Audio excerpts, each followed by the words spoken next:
Glennda and Tyler, I absolutely adore both of you. You complement each other so well, like my coffee with milk every single morning. My burning question is, how do you handle the haters? As an agent who is mildly successful, I'm already getting a lot of negativity from envious, quote-unquote, competition. So I can only imagine what the two of you rock stars have to go through, and I would love to hear how you handle it. Thanks, guys. Keep on podcasting.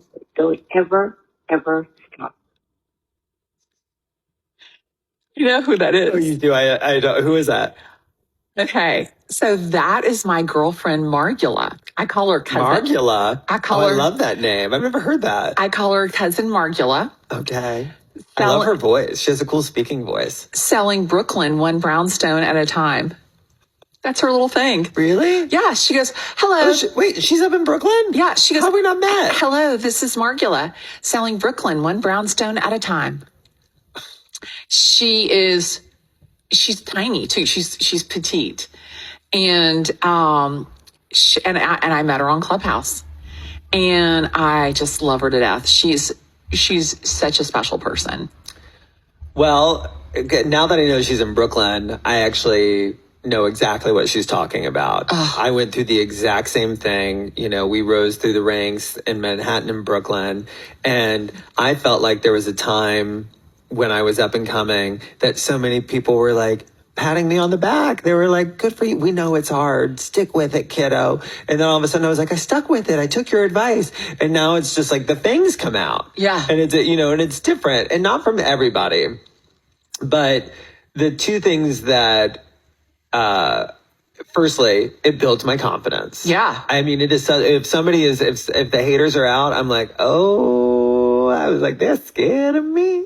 They are scared of me. Yeah, absolutely. That's literally the first thing I say. I don't even, and then the second one is, I literally, if they're like vocalizing, if they're saying things behind my back, I'm like, oh, I am taking up some real estate in their head. Right. Like, oh, they are, like, your biggest fans are the people who are scared of you. And, so take it as a compliment. Let it fuel you in the good way, because it means that you have arrived, honey. Margula is here to play. Absolutely. And the athletes are starting to get scared. Oh, yeah. And so, let that be the little engine inside of you. Because here's the thing. If you don't have haters, you have work to do. Absolutely. You have work to do, for sure. Yeah, 100%. I mean, I echo everything that you said. I remember, the first time that I heard somebody do you have any idea what people say about you? And I'm like, oh, my stars, seriously? And this one guy, and in fact, this happened last August, and we were going to an event. He's with a different company, but we were both being honored by this magazine. And he says to me, he's like, that people don't like you. Was this recent? It was last August. Wow. And at first I was like, who doesn't like me? Everybody loves me. What are you talking about? And he's like, oh yeah, everybody talks about how difficult you are. And I thought to myself, so a couple of things went through my head. I wondered, do people think I'm difficult? And I'm okay with that, because I know 1000% that everything I do is for the betterment of my client, to protect my client, to protect myself, my team. So it's not like that I'm being difficult to get the transaction done because from an ego perspective. Anything that I'm doing is out of sheer protection of whomever I'm taking care of. And then the other thing that went through my head was, I wonder if you just think I'm difficult. Yep. If you're just the one who's jealous. Because I was like, why would you say that to me? So, but again, to me, I don't give a shit what anybody thinks about me. I'll be honest. I don't care about the haters.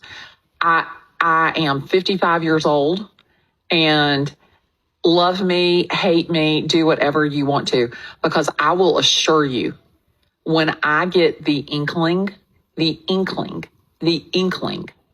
that your intentions aren't in my best interest, please be assured that I will delete you.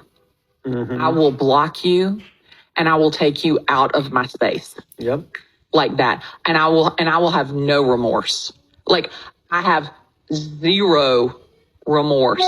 And this is my deal, is anything you say about me, you damn sure better be prepared to say to me. Oh, of course. To piggyback on that guy, he did the thing that is the biggest immediate sign of weakness. I call it the invisible army. When somebody says, oh, you know, everybody thinks this. Oh, yeah. You know, we all feel this way. I'm like, yeah. who? I'm like, speak for yourself. Yeah. You know, you are not a Exactly. politician. Right. I'm sorry. You are not speaking on the behalf of a party.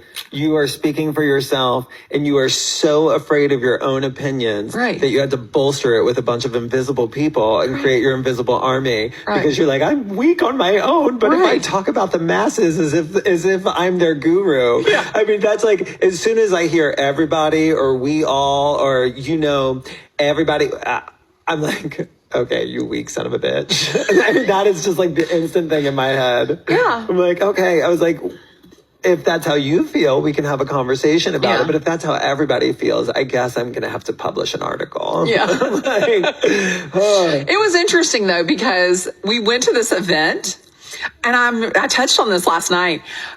So I went to an event with that guy. We're with different companies, and we're going to this thing, and I'm standing there and I'm talking to him at this event, and this guy walks up behind me and he goes, I would know your voice anywhere. And I'm like, and I turn around and look back. This guy is drop dead, make your mouth water gorgeous. I mean, stunningly beautiful. do you think he listens to the podcast? Maybe. Girl, we've gone way over time. So if he does listen to it, he's going to know that he was the button in more way than one. Oh, and if he's listening, can you ask him to please rate, review, subscribe, share, like, poke, comment? That's Please. it.